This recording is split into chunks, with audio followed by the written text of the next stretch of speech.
매일 성경 묵상을 돕는 해설 가이드입니다. 안녕하세요. 묵상코치입니다. 함께 읽고 나눌 말씀은 시편 66편 1절에서 9절까지 말씀입니다. 온 땅이여 하나님께 즐거운 소리를 낼지어다. 그의 이름의 영광을 찬양하고 영원롭게 찬송할지어다. 하나님께 아뢰기를 주의 일이 어찌 그리 어미하신지요. 주의 큰 권능으로 말미암아 주의 원수가 주께 복종할 것이며 온 땅이 주께 경배하고 주를 노래하며 주의 이름을 노래하리이다 할지어다. 와서 하나님께서 행하신 것을 보라. 사람의 아들들에게 행하심이 어미하시도다. 하나님이 바다를 변하여 육지가 되게 하셨으므로 무리가 걸어서 강을 건너고 우리가 거기서 주로 말미암아 기뻐하였도다. 그가 그의 능력으로 영원히 다스리시며 그의 눈으로 나라들을 살피시나니 거역하는 자들은 교만하지 말지어다. 만민들아 우리 하나님을 송축하며 그의 찬양 소리를 들리게 할지어다. 그는 우리 영혼을 살려두시고 우리의 실족함을 허락하지 아니하시는 주시로다. 1절에서 4절은 온 땅이여 하나님을 찬양하라 라고 말합니다. 시인은 온 땅, 즉 온 땅에 사는 사람을 향하여 하나님을 찬양하라고 외칩니다. 그가 단순히 그가 속한 공동체의 몇 사람이나 이스라엘 온 백성에게 명령한 것이 아니라 온 세상 사람을 불러 하나님을 찬양하라고 명령하는 데에는 하나님이 이스라엘 왕뿐 아니라 세상 모든 나라를 포함한 우주의 왕이라는 점이 함축되어 있습니다. 이와 같이 시인은 하나님이 온 세상의 왕이심을 제대로 인식하고 있으며 온 세계와 우주를 염두에 두고 있는 기도하는 자, 세계를 품은 자입니다. 시인은 하나님을 찬양하는 데 있어서 다양하고 적절한 방법을 제시합니다. 먼저 즐거운 소리를 내며 하나님을 찬양할 수 있습니다. 즐거운 소리를 내라 라는 말은 전쟁의 시작을 알리며 함성을 외치듯 승리의 한호를 지르듯 하나님을 높이는 말을 기쁨으로 외치라는 뜻입니다. 둘째, 하나님의 이름, 영광을 찬양하되 영광스럽게 찬양해야 합니다. 여기서 찬양은 악기로 연주를 하거나 노래를 불러 하나님을 찬양하라는 뜻을 갖고 있습니다. 이때 시인이 하나님의 영광스러운 임을 언급하고 또한 영광스럽게 찬양하라고 요구하는 의도는 무엇인가요?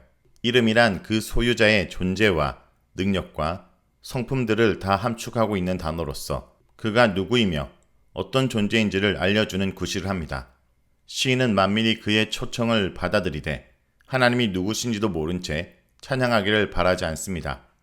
그들은 하나님의 이름을 통하여 그의 왕되심, 전지전능하심, 거룩하심, 정의와 은혜 등을 떠올리며 그가 우주의 왕이심을 확실히 알아야 하고 그가 만민의 영광과 존경과 사랑을 받기에 합당한 분임을 분명히 인식하며 찬양해야 합니다. 그러한 찬양이 바로 하나님께 영광을 돌리는 찬양, 영광스러운 찬양이 됩니다. 셋째, 하나님을 찬양하는 이유를 그에게 아뢰며 찬양할 수 있습니다.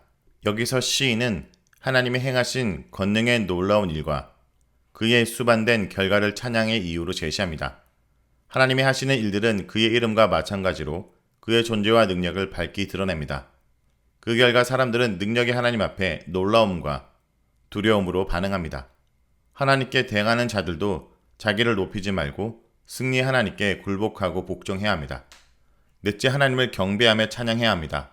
경배하다는 절하다란 뜻이므로 온 땅의 사람은 하나님을 섬기는 마음으로 그를 노래해야 합니다. 5절에서 7절은 와서 하나님이 행하신 일을 보라라고 말합니다. 시인은 온 땅의 사람들에게 하나님을 찬양하는 것에서 그치지 말고 적극적으로 나와서 직접 하나님이 행하신 일을 경험하라고 권합니다. 하나님이 이스라엘을 만국 중에서 선택하여 특별히 보호하고 구원하셨지만 그가 온 세계의 왕이심으로 궁극적으로 만민을 돌보고 구원하실 것임을 그들이 분명히 알고 체험하기를 시인은 소망했습니다. 시인은 3절에 언급한 하나님이 행하신 놀라운 일들의 예로 사람들이 바다를 육지처럼 통과한 사건을 듭니다. 여기서 바다가 육지가 된 일과 사람들이 강을 걸어서 건넌 일을 한 사건으로 볼 수도 있으나 각각 홍해와 요단을 건넌 두 사건으로 읽는 것도 적절합니다. 유사한 용례가 출애굽기와 가나안 정복 사건을 배경으로 기록된 시편 114편에서도 나오는데 이때 시인은 기적을 베푸신 하나님을 찬양하면서 바다가 보고 도망하였고 요단은 물러섰다. 바다야 내가 왜 도망하느냐? 요단아 내가 어찌 물러서느냐? 라고 노래하며 홍해와 요단을 건넌 사건을 언급합니다.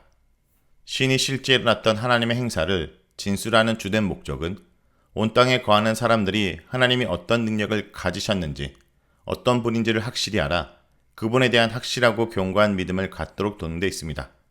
과거 홍해를 건넌 이스라엘 백성들도 하나님의 큰 권능을 직접 눈으로 본 후 하나님을 경외하고 그에 대한 믿음을 확고히 할 수 있었습니다.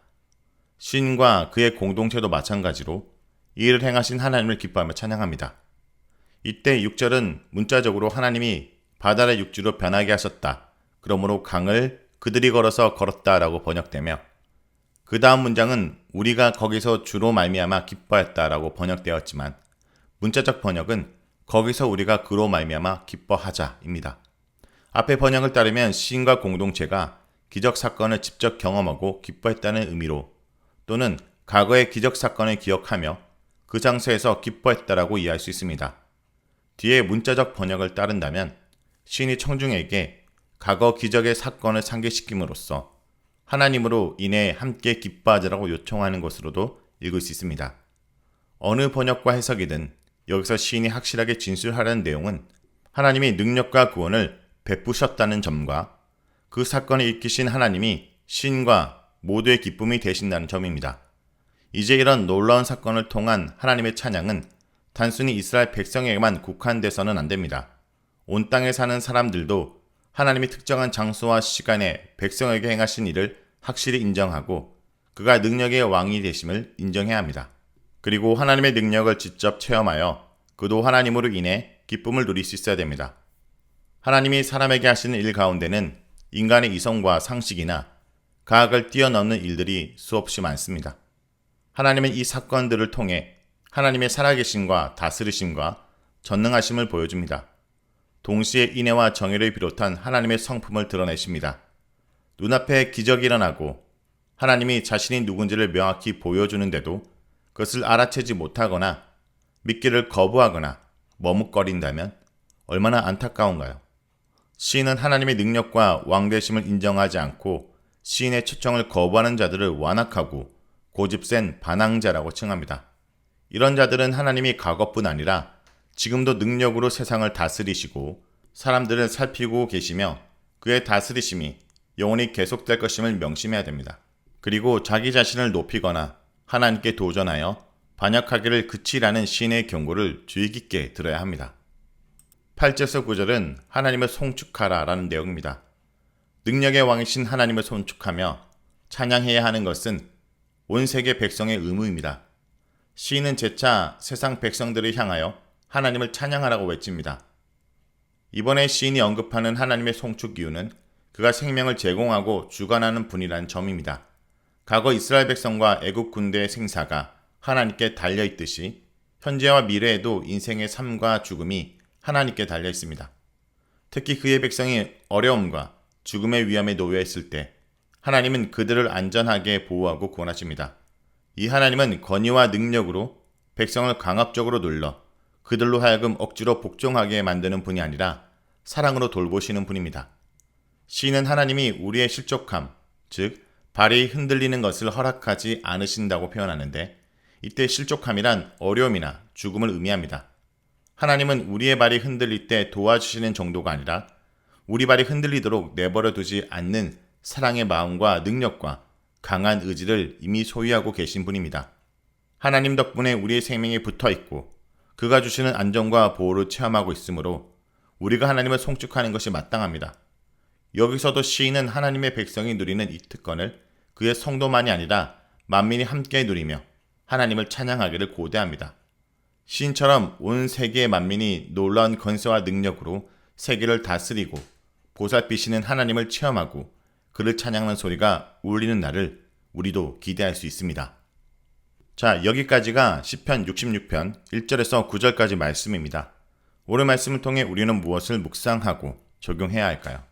하나님은 하나님을 두려워하며 마음의 제약을 품지 않는 자의 소리를 들으시고 그에게 사랑을 베풀어 주십니다. 내 소견에 옳은 대로 기도하기를 멈추고 마음을 청정하면서 주께 행하기를 기대하기 원합니다. 그럴 때 주님께서 약속대로 찾아오실 것입니다. 오늘 하루도 주님을 간절히 기다리는 겸손한 자리에서 주님을 기대하고 기다리며 찬양하는 주의 백성들이 되길 간절히 기도드립니다.